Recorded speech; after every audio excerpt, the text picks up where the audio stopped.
On the final weekend of August 2024, Sarah McLean and I completed an incredible 5-day trip deep into the Job Cline Public Land Use Zone next to the White Goat Wilderness.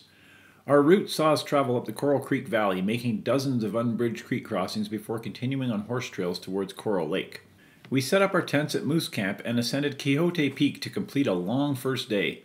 Our second day saw us ascend to the Coral Lakes before crossing 4 high passes, including Gray and Red Pass, towards Sampson and Leah Lakes.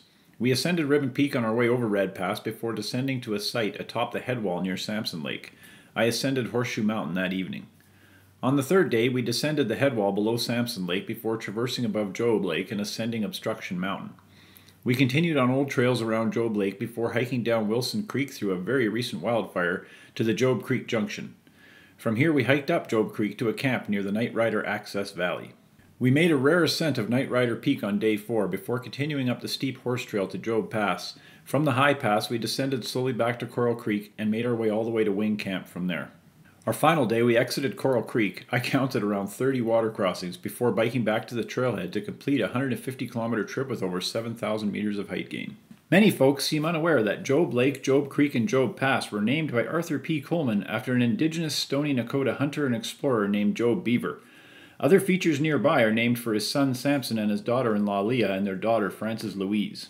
Unique to his people, Job chose to venture deep into the Rockies with his family and had the restless spirit familiar to all explorers throughout all history and cultures. Job and his son Samson guided and hunted with the likes of Arthur P. Coleman and Mary T.S. Schaffer on their early expeditions into the unknown, to Europeans, wild landscapes of the Canadian Rockies. Samson helped Schaffer find the elusive Chaba Imne Beaver Lake in 1907, which she promptly renamed Malign Lake, in line with other landscape features in the area dubbed Malign by a Catholic priest. Sounds about right, doesn't it? Why use a name that makes perfect sense and has been used by local peoples for many years? Might as well replace it with the French word for sinister or evil, especially considering how beautiful and serene this whole area is. I digress. Unfortunately, Job's life doesn't end on a happy note. In 1892, he died either by a broken heart or suicide, likely both, after his eldest son died of TB. It was at this time that Samson Beaver took on the headship of the Beaver family and became a more prominent guide and hunter for visiting Easterners.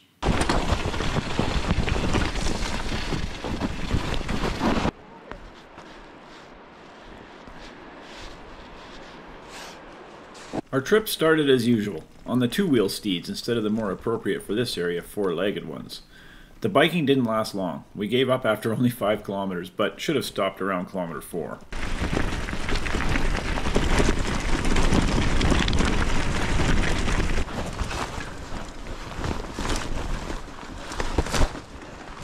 Well, at least it won't be hardpack. Not sore feet at all. Yeah, you'll have trench foot.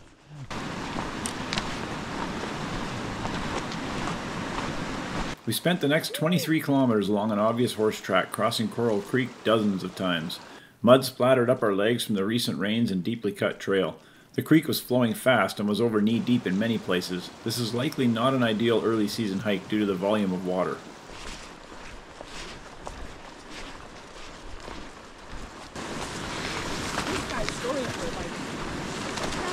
I was surprised how accessible and obviously maintained the Coral Creek Trail turned out to be.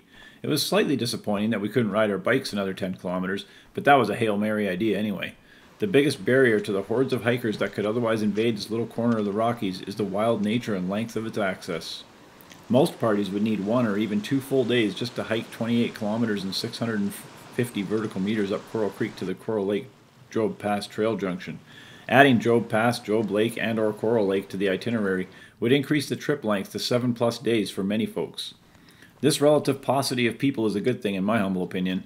There are enough crowded, polluted areas in the wilderness. Despite many camps and much opportunity for littering and environmental damage, we were impressed with the obvious care and attention most horse parties must exercise here. Compared to the ragtag and littered camps along the trail up White Goat Creek that I took in 2020 while hiking Hangman Peak, the Coral Creek area feels much more cared for.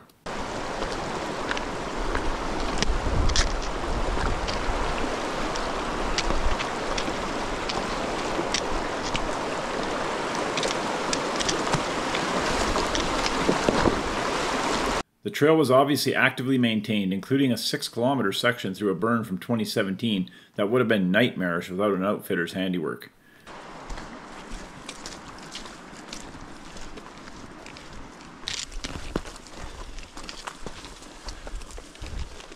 Despite a really good track, this isn't Aunt Edna's favorite Sunday stroll, let me tell you. This is wilderness travel and expectations should be somewhat tempered. Of course, Sarah and I were just happy to have a clear route with no deadfall. This was much better than other trips we've done.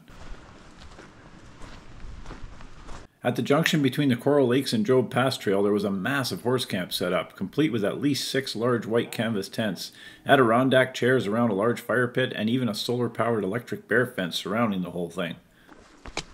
We weren't done with our approach and continued another 2 kilometers to the so-called Moose Camp, ending an 8.5-hour hike on a lovely afternoon at around 1600 hours. After setting up camp, we tackled our first peak, the easy and relatively quick Quixote, rising over 1,000 meters to the northwest.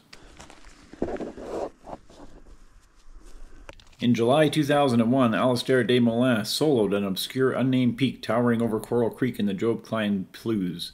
He ascended it from a camp northeast of Coral Lake via south slopes in the West Ridge. I wonder how many folks have followed him since, or many ascended before him. I'll bet not many, although in this particular case, 2 ascent parties would be standing on Quixote's summit within 3 days of each other. At that rate, there are over 100 ascents per year, but I doubt that's the norm considering the over 60 kilometers round trip required just to access the lower south slopes. Oh yeah! Woo! From lower alpine meadows to the summit wasn't rocket science, but I could have used a small rocket to push my tired body up a bit easier. We ascended easy class 2 terrain meter by meter, watching the many unnamed summits around us slowly get lower and lower relative to our position.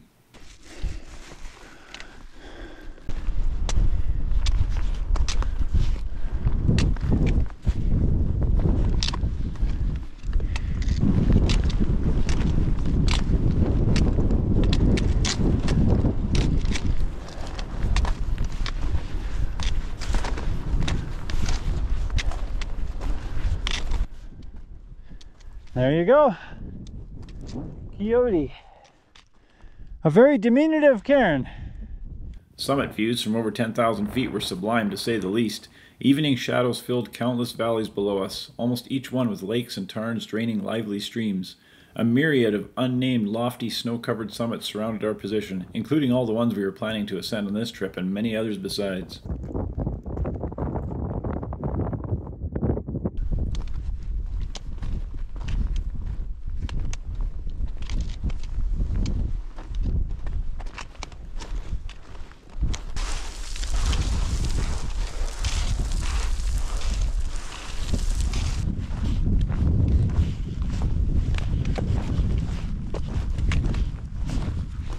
Sarah and I crawled out of our tents at 0630 hours at Moose Camp, nestled in between Circle Game to the southeast and Quixote to the northwest.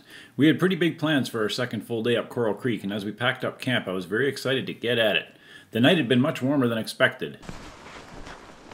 We headed up a good trail that promised to last until Coral Lake.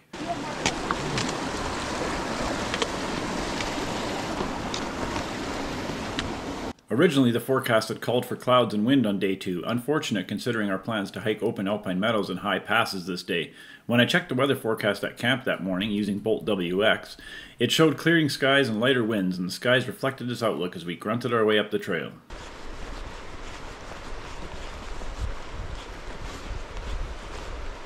About an hour into our hike, we noticed fresher and fresher grizzly diggings along the trail. We were now at almost 2,300 meters and in classic alpine meadows. Just as we got ready to dip into a stream crossing, Sarah indicated a grizzly feeding just off the trail ahead. We were still quite a way off at this point, and I was surprised how quickly the bear reacted when I yelled. They stood up in the classic alert stance and stared intently in our direction before bolting off across the meadow. Excellent. We were both super excited at the special moment and happy for the bear's obvious human avoidance preference.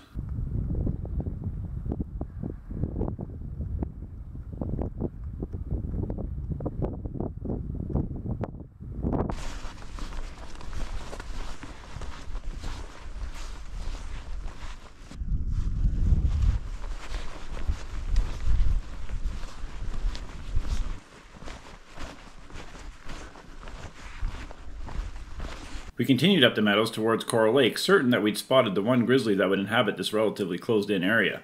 We were wrong. As we rounded a corner to get our first glimpses of the lower Coral Lake, Sarah once again stopped and exclaimed that there was another bear ahead. Wow! This was unexpected since individual grizzlies don't usually like to share such a small area. As we watched another bear avoid us up a surprisingly steep scree slope just off the lake, we surmised that the 2 Bruins must be siblings. As we hiked past the lake and started up to the higher one, we were confident that there was no possibility of yet more grizzlies ahead. Once again, we were wrong. Amazingly, as we hiked alpine meadows to the upper lake, we spotted not one, but two more grizzlies feeding on roots above the lake. This was obviously a mother-cub pair, and yet again she quickly led the youngster away from the humans. We were buzzing at the special sightings and couldn't believe we'd seen more grizzlies than sheep on this trip so far.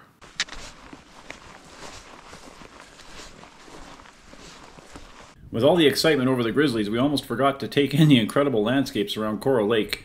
Streaks of red and yellow ran through low hills around the meadows, while clouds drifted overhead. Jagged peaks soared in the distance, and our first pass rose ahead.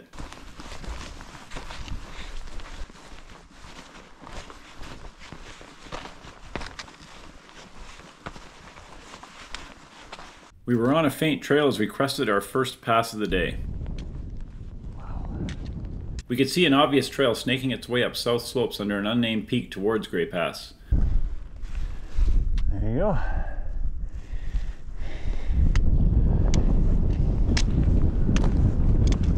Alas, our trail ended at the unnamed pass and we descended and started slowly towards the distant Grey Pass. This is another headwater valley of Coral Creek, and apparently there is a route up here from Moose Camp that bypasses the Coral Lake area.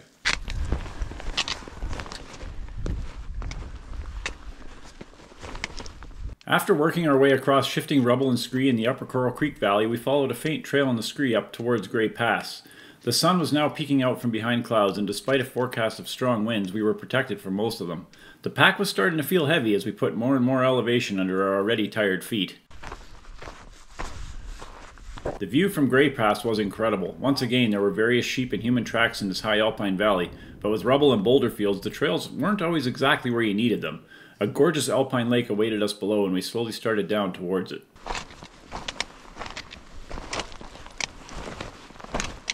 We descended from the pass and worked our way slowly around the large alpine lake up the west side of the valley under a towering, lonely peak, following an obvious landscape ramp ever up towards Red Pass.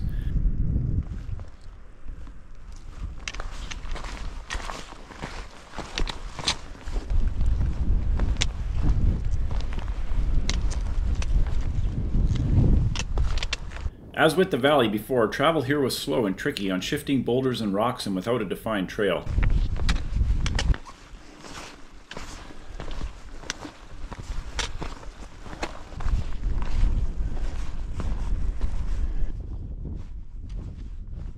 Wow. Before hitting the second named pass of the day, we had to traverse another unnamed one nearby. The first pass required some side hilling on exposed dirt and rock before following a ramp feature towards Red Pass itself. It was here that we stumbled on fairly recent boot prints in the loose dirt and followed them across a few snow patches as they led the way forward. You know, just to the human footprints.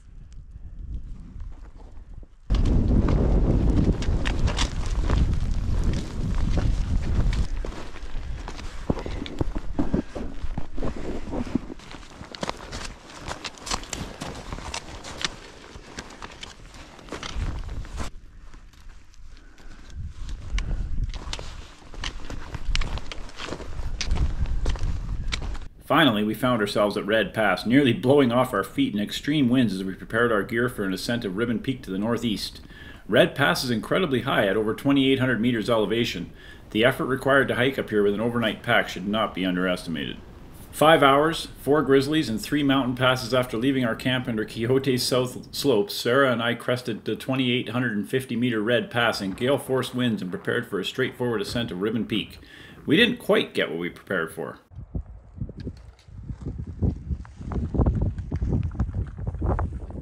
As we approached one of the many high points on the ridge, I was surprised to see 3 alpine lakes tucked under Ribbon's north face, clearly meltwater from a dying glacier clinging to the steep cliffs below. Less cool was the vision of the remainder of our route. To a still very distant summit, at least 3 significant drop-offs lay ahead, and there was zero guarantee that any, much less all of them, would go as scrambles. As soon as we topped out on a third jagged drop-off along the southwest ridge of Ribbon, I knew we were into more serious terrain.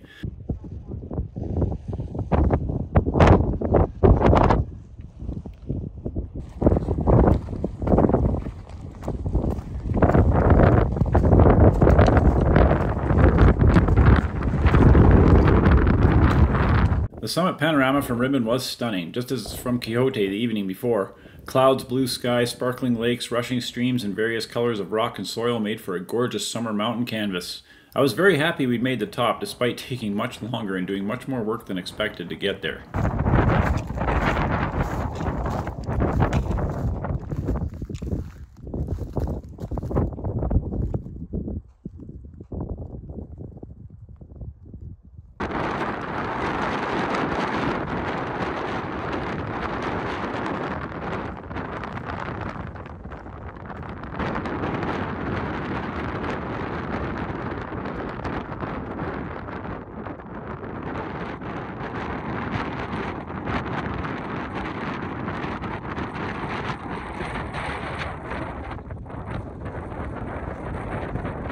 Return to Red Pass was largely uneventful. Climbing up all the more complex terrain was obviously much easier than the blind descents had been.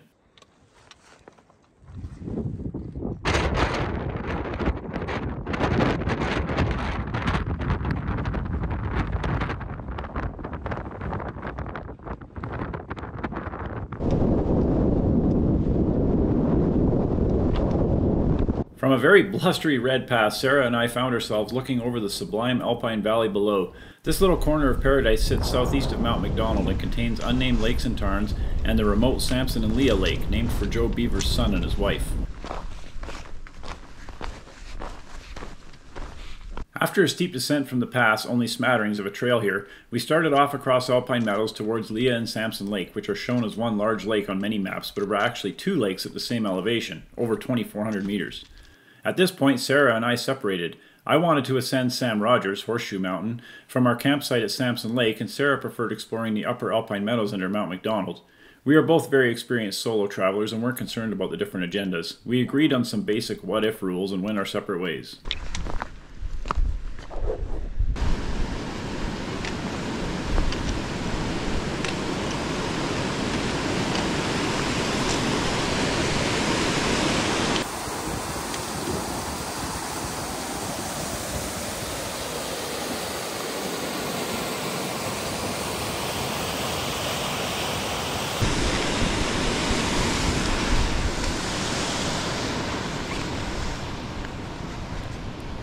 Clouds and sun playing hide-and-seek added drama to the scene as I hiked down a series of ledges along a beautiful stream towards the distant lakes.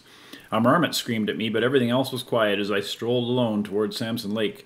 There are a ton of viable campsites around the lake, but I wanted to traverse almost all the way around its eastern shores before setting out for Sam Rogers. Some rock hopping was involved, but travel remained easy as I worked my way slowly around the shore. There was remarkably little sign of humans. No old tent sites, fire rings, or even trails exist in this area. This was surprising to me, but also a relief. There are other areas of the Rockies where this respect for pristine landscapes has not been a priority. After dumping most of my gear at the base of the drainage my planned route ascended, I started up a very narrow channel with rubble rising steeply on both sides. It was almost 1,700 hours, and I gave myself no more than 2 hours to reach the summit. It was going to be pretty dark already by 2030. The narrow drainage soon widened, and I found myself north of Ribbon Peak's southwest ridge in a huge alpine bowl leading to a high call between Ribbon and Horseshoe. The high call was still hundreds of vertical meters above me at this point, and I slowly put one foot in front of the other, hoping some slabs visible through the rubble would assist a more pleasant ascent. As I ascended some buried slabs amidst the rubble, I kept looking back at the gorgeous scene opening up behind me.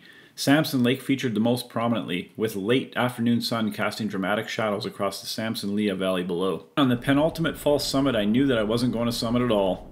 I ascended to the top and peered over the drop-off and immediately backed away. It looked impossible, to be frank, reminding me of the first notch of Mount Cline. Steep, loose slopes led down to a detached tower of limestone with seemingly no way to scramble to a low call far below. Damn it, my luck had to run out eventually, I suppose. One of my favorite phrases for tackling unknown routes in the Rockies is that you never know until you get your nose in it. I decided that the first 10 feet or so below my stance looked doable. I figured why not get myself into that and see what the next 10 feet looked like. As I kept ascending steep and impossibly loose terrain, I kept thinking that the next few feet looked doable, so I kept going down. A tricky little traverse with extreme exposure about halfway down to the tower notch almost turned me back. And then when I got to a notch in the tower, I really thought my attempt was over. It was overhanging on my left and even steeper on the right with no guarantee of an exit line. I started down anyway. Once again, I have to admit I got pretty lucky. Although it was almost vertical, there were just enough holes that didn't come out on me to get down to the base of the tower and exit the nose.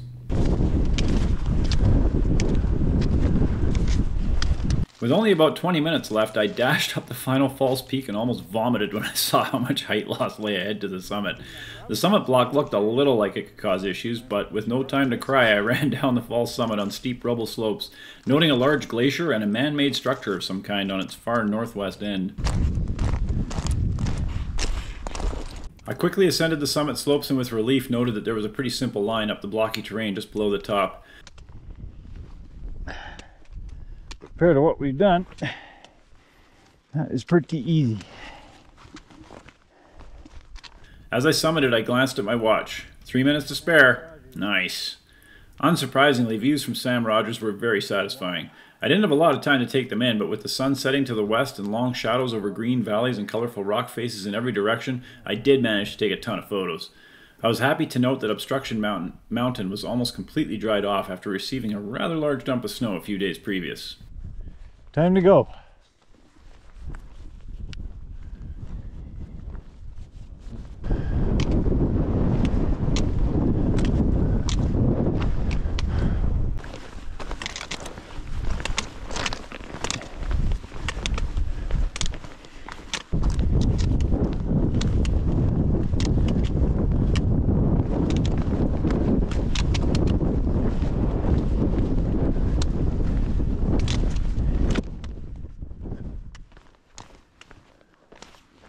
Yeah, it's a little nuts, but it goes. That was a little trickier than I wanted. But now I'm done all the hard stuff, so.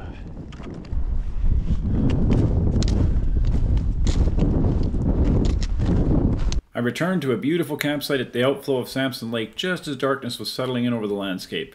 Sarah had her tent set up and was enjoying a good read as I busied myself setting up my tent and eating a late supper. What a day! Not only did we spot a grizzly, we saw 4 of them up close, and they all reacted exactly the way a wild bear should act around humans. After worrying about clouds, wind, and affecting our alpine views, they ended up enhancing it. I fell into a deep sleep along the edge of Samson's Lake to the sound of a waterfall plunging its way down to an unnamed pond and eventually his father's lake below. When planning a trip to Job Lake, the prize was always considered to be the 3,205-meter peak rising high above it. Obstruction Mountain has been on my radar for many years, and I woke at our gorgeous campsite along Samson Lake excited to finally be chasing after it.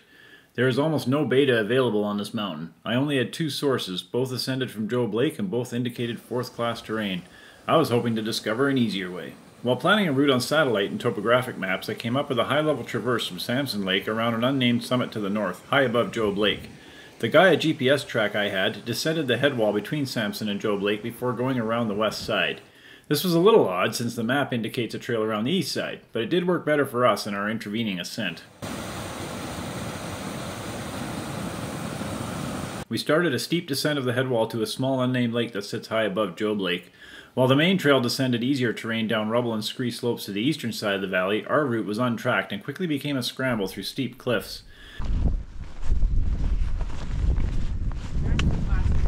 Our views to Job Lake were stunning in early morning calm conditions. A unique field of boulders and huge rocks sat between us and the lake, looking like sentinels guarding access.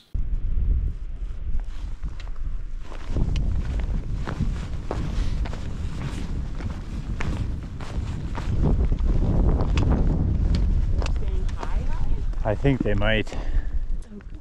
That is amazing.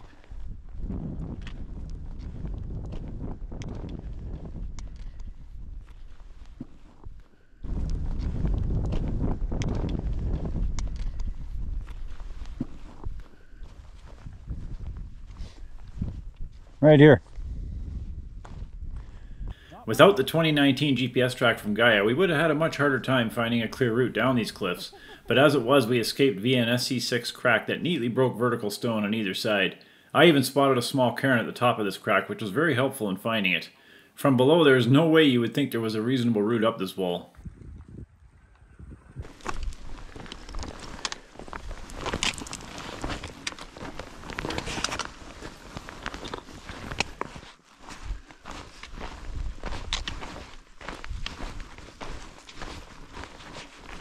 We continued to work our way above the boulder field before following a series of goat paths toward rubble slopes leading to the hanging valleys south of our objective.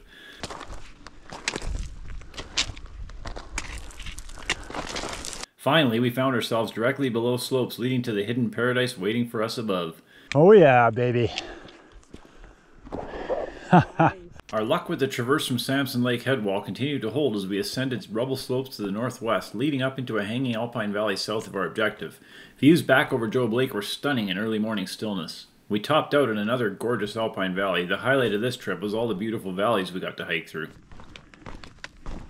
We continued to traverse under dramatic cliffs of an unnamed peak that sits between Prediction and Samson Lake, and that's when Sarah spotted her 5th grizzly of the trip.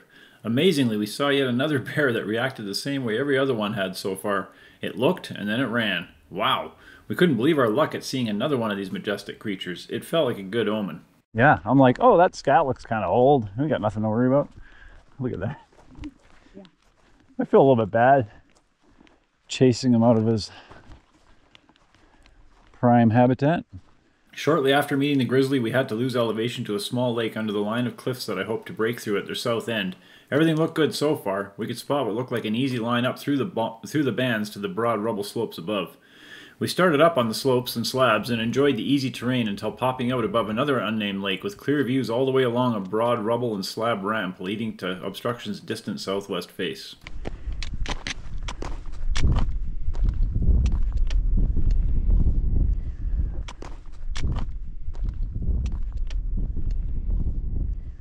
The next few hours were spent hiking and easy scrambling above huge cliffs extending all the way under Obstruction Mountain's southwest face. Views of Prediction Mountain's sheer east face and over Job Lake to Ribbon and Horseshoe Mountain kept us entertained as we enjoyed a perfect late summer day in the alpine. Looking at the cliffs over the boulder field that Warren and Janice had climbed left us pretty impressed that they managed to find a scramble line through them. They did not look easy or straightforward. Everything we could see looked 5th class. Probably not as easy as you think.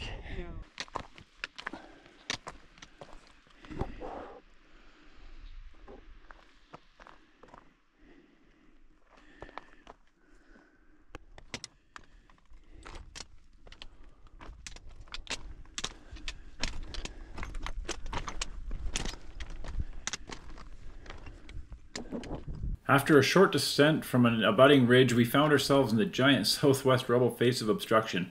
At this point, I was joking to Sarah that so far on this trip, every easy peak had been much harder than predicted, so it made sense that Obstruction would be much easier. Although the face was technically very easy, it wasn't exactly easy to ascend. The scree got so loose at one point that Sarah was literally kicking steps as if she was on snow. We looked for patches of snow, larger rocks and slab wherever we could. 3.5 hours after setting out from just above Job Lake, we finally found ourselves on the northwest summit ridge of Obstruction. A large cairn greeted us at the lower false summit, and an immense east face dropped precipitously under our noses as we traversed tilted slabs to the true one, a short distance away. With snow or ice, things would feel very dicey here. As it was, it felt pretty easy.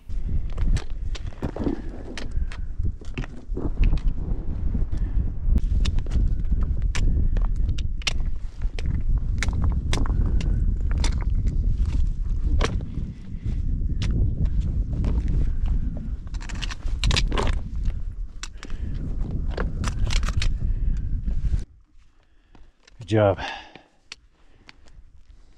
Wow.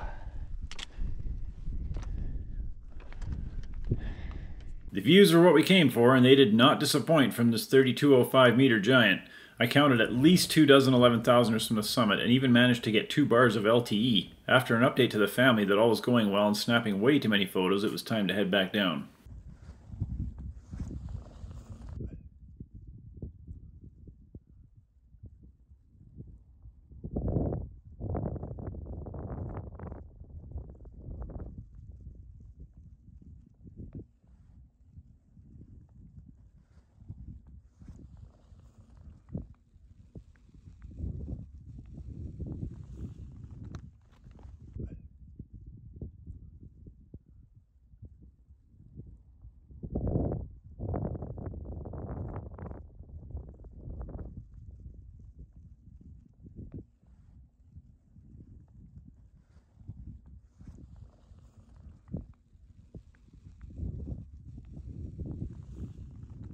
Despite a relatively easy ascent, it felt amazing to finally have stood on this remote peak.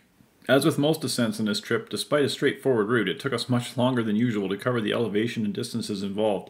I think this was due to tired bodies and perfect weather and conditions. There was simply no need to be in a rush. It felt awesome. Say it. Can't be serious all the time. See, I just throw them down there. Yeah, that's the boring way. That's the boring way.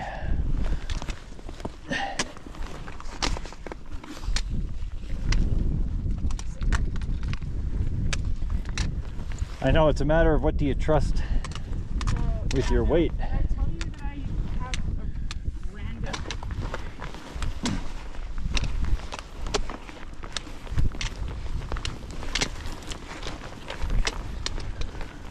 After a very quick descent of the southwest face, it was time for plotting again. All remained easy, but time was ticking away as we finalized our decision not to chase after a possible first ascent of Prediction Mountain. I'm 99% sure that an ascent would have been technically easy from the unnamed tarn along our route, but we still had a long way to hike, and it wouldn't be at our packs until mid-afternoon. There's only so much you can do with 5 days in an almost 50-year-old body.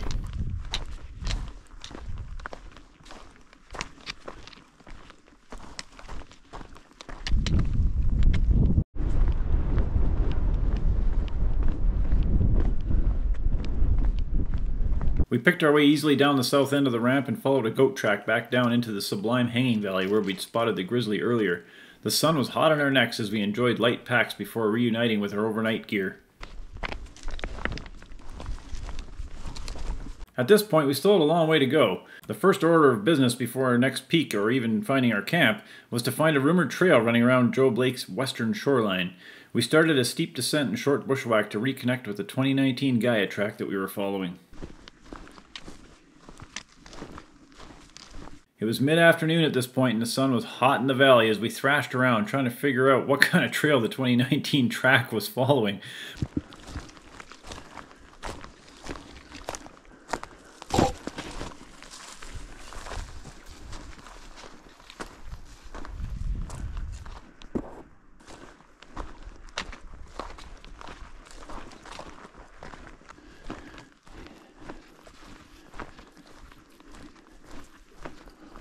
Maybe this side of the lake just isn't used anymore. Yeah. Could be.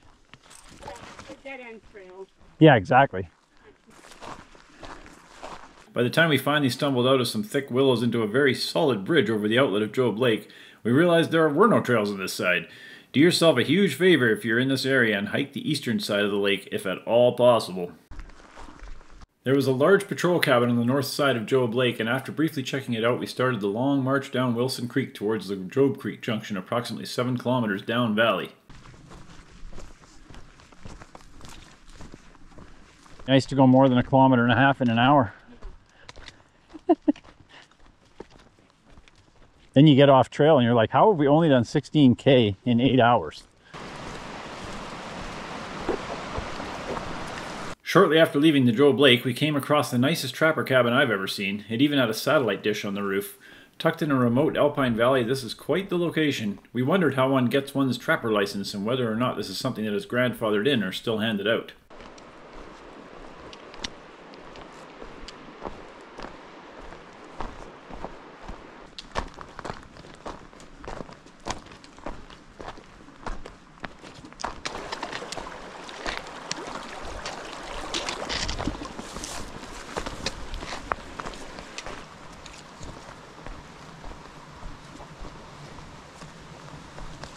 From our descent of Obstruction Mountain and other wanderings further up valley, we knew that there were burned landscapes awaiting for us ahead from the RWF 063 2024 wildfire. Sure enough, as we continued hiking down Wilson Creek, we ran into the southern edge of the burn. It was kind of amusing as we both smelled the burn before we ran into it and wondered who the heck was having a campfire. It was fresh. I'm not sure when the smoldering stopped, but it couldn't have been that long before we hiked through. Oh, I'm glad we gave this a couple days to dry out. Thankfully, there were immediate signs of recent maintenance in the burn, and the trail was very easy to follow. It wound its way in and out of the burn, which stayed high to our left on north outliers of obstruction. As we hiked the recent burn zone towards the Job Creek Junction, the sun continued to get lower and lower at our backs. We realized at some point that we were essentially hiking around the giant northwest bulk of Carousel Peak, the entire exit from Job Lake.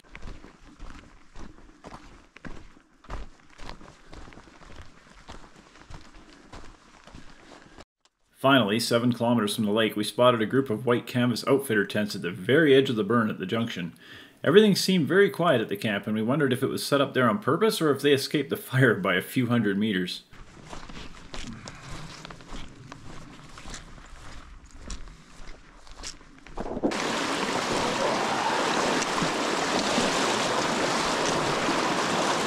I'm not going to lie, as we hiked up Job Creek to our camp at the Night Rider Access Valley, I was feeling the efforts of the trip so far. Although the trail continued to be obvious and maintained, it wasn't what you'd call easy. Thick willows and creek crossings continued the entire 6 kilometers up the valley.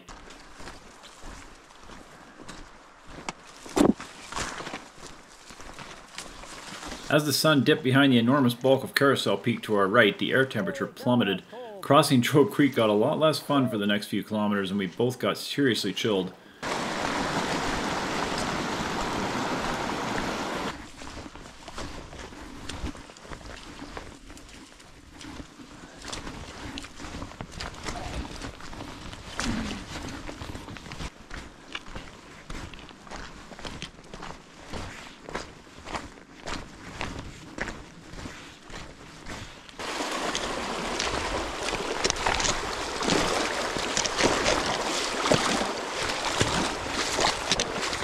We even ran into a 4-person, 16-horse pack train about 5 kilometers up the creek and chatted for a few minutes with the outfitter.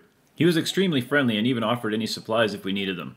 They were headed for the large camp we'd spotted at the junction of Job Creek. We silently set up camp in growing dark and once again ate a late supper. So far, all 3 of our days had ended up being around 13 hours on the move with 30-plus kilometers of travel and significant height gain each day. When planning our final day out, Sarah and I agreed that rather than slog up 1 or 2 more guaranteed peaks with fairly straightforward routes, we'd rather push ourselves and try for something a little less known and much less certain.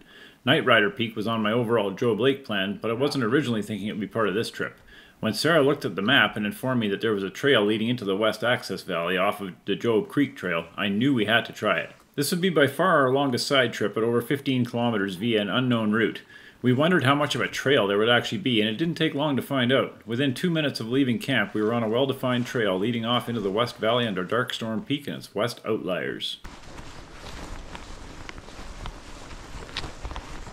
Without the trail, this adventure would have been way more suck and would have taken a lot longer. Like almost all other Front Range valleys in the Rockies, willows are busy, choking easy travel up the tree line, and this valley was no different. The trail made the first 3 kilometers a pleasure instead of the nightmare it would have been. As it was, the trees and willows were growing in close, and sometimes it felt like we were bushwhacking on trail. When we finally broke into the alpine, we were greeted by yet another gorgeous landscape and started preparing for another grizzly encounter. It almost seemed inevitable at this point.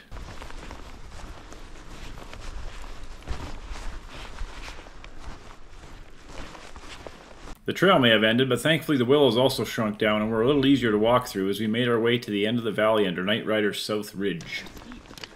That is deep. Wow. My original ascent line ran up a scree ledge under the South Ridge before hitting the summit near the top. Sarah was quite keen on trying the South Ridge direct, but I was a little skeptical. As we took in stunning views of Cloudbuster and an unnamed lake from the col, we decided to give the ridge a go. It looked fun and moderate from this angle, and the scree traverse looked dismal.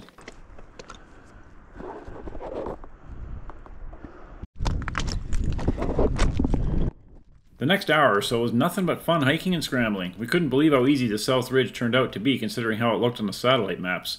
Views back to Cloudbuster and Dark Storm over lush valleys and unnamed tarns were brilliant in the late summer sun and clear blue skies. Winds were light as we enjoyed ourselves immensely.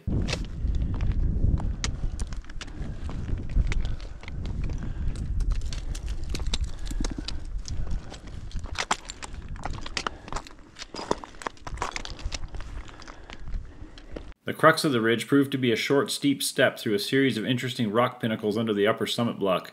We managed to avoid this section on descent by utilizing a very steep rubble chute to climbers' left. We stayed right on the ridge wherever possible until finally reaching the summit block where it seemed like we might have some difficult exposed scrambling ahead. While Sarah tiptoed her way over this section with some serious exposure, I descended a few meters before traversing quite easy rubble and ascending around it. As we stepped onto the remote summit, we wondered if the single rock sitting there was a cairn or not. After getting home and doing more in-depth research, I realized that Tony and Gillian Daffern beat us up here way back in 1972. I wonder how many others have visited this peak in the past 52 years. Not many, I bet. Once again, time was slipping away as we took in the views from our lofty peak. Just as on Obstruction Mountain the day before, I had full LTE cell service. The thing that's odd about these lofty Job Cline mountains is that they are all visible from many other Rockies peaks, such as the Columbia Icefields, but nobody realizes it when they're looking at them. But they are also front range, meaning you get cell service from stations to the east quite reliably.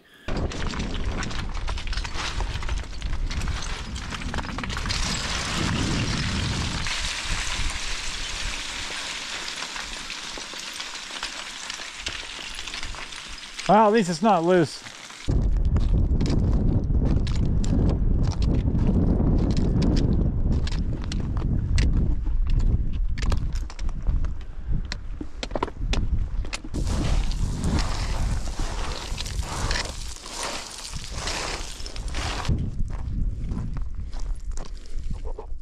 The sun was hot as we exited the West Valley and started back down the trail to Job Creek. I knew that this would be our last summit of the trip, and I didn't mind. It felt great to find a fun, easy route to the summit of such an obscure mountain. As we exited the very welcome and very narrow access trail to Job Creek in our camp, I meditated, and not for the first time on this trip, how extremely fortunate we are to enjoy trips like this. There are so many areas like this off the beaten track and far from roads and highways in our great country, places to explore and to wonder at those who might have come before and felt the exact same way we did. We still had a long way and a lot of effort ahead of us as we strode into camp and prepped for the next high point of the day, Job Pass.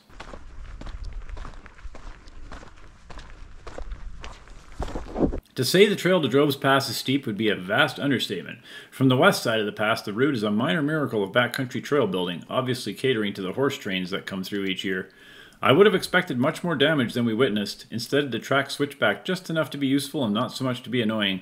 I sure appreciated those lower angle trail assists, I assure you. So will you if you ever have the privilege of hiking it. As we ascended, the views back down towards distant summits improved, including Ribbons, Sam Rogers, and Carousel.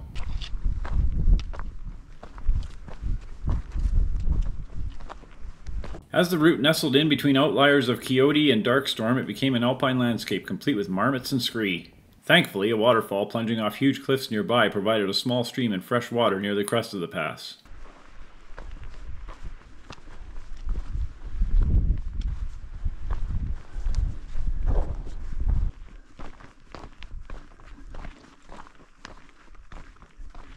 The views as we hiked over the high point down the Coral Creek Valley to a distant Sentinel and Elliott Peak were absolutely stunning.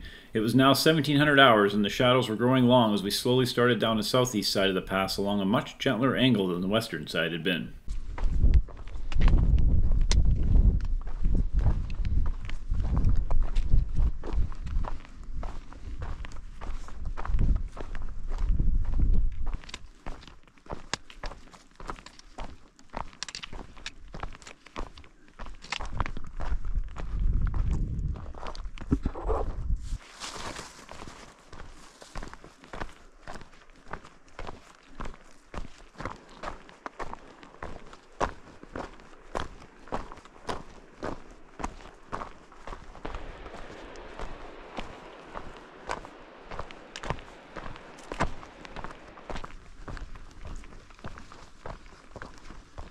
Some willows provided the usual entertainment, and I was feeling rather tired as we finally neared the two camps at the junction. Thankfully, the route continued to be obvious as we descended gradually to complete the loop we'd started days earlier at the Coral Creek-Coral Lake junction.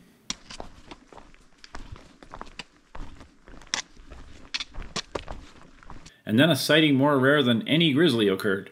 Sitting at the smaller of two camps, chilling in late afternoon sunlight, was the elusive and enigmatic form of none other than Ephraim Roberts. We chatted for a few minutes before Sarah and I continued marching down the trail.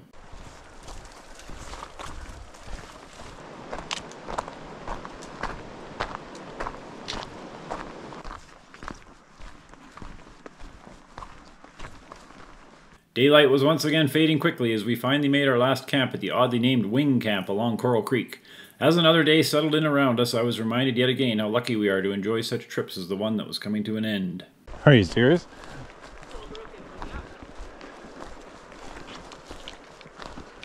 Pick a spot, any spot. Despite the short title of our last half day in the Job Cline PLUZ along Coral Creek, it didn't feel that short. There was no huge complications other than the distance our tired bodies had to go. My back was acting up a bit as we completed the final 17 kilometers of walking to our bikes. At least the trail was much drier than 4 days earlier on our approach. I counted roughly 24 crossings of Coral Creek on return, none are bridged, and at least another 5 to 10 water or creek crossings besides. This should give you an idea of the first 17 kilometers of hiking up Coral Creek. It's not for the faint of heart.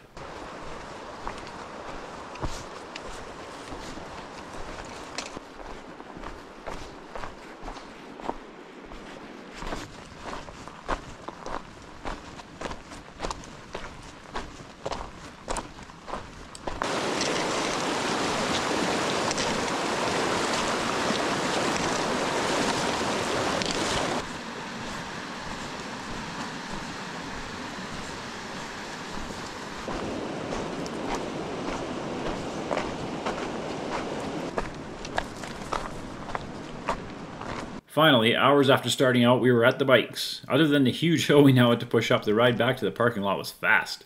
We had gained much more height on approach than I realized. I was very happy not to be trudging down this hard-packed trail with the hordes of Coral Creek Canyon hikers. We did have to be cautious not to run into anyone. It was as busy as you'd expect on a long weekend holiday Monday. Hello. Hi. Hello. Hi.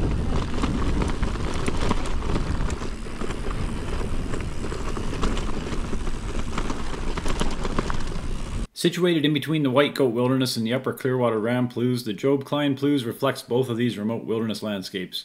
Just as in the Ram and Clearwater area, it takes a little extra endurance and perseverance to penetrate the prime areas. Just as in the White Goat Wilderness, it takes off-trail adventuring and hardy legs to take in the wildest views. There are sublime, peaceful alpine meadows and brilliant shimmering lakes and tarns tucked into almost every valley and canyon that you pass. This is a landscape that belongs to powerful grizzlies, agile mountain goats, and soaring eagles. You feel small as you cross its powerful streams dozens of times. Huge stone walls gaze sternly down on you as you shuffle slowly underneath them. Clouds race overhead as waterfalls gush down sheer cliffs on all sides. Even wildfires are untamed here, allowed and even encouraged to burn unhindered when they flare. Despite the obvious presence of humankind, this is a land that you feel privileged to experience, not entitled to. Good job. Good job.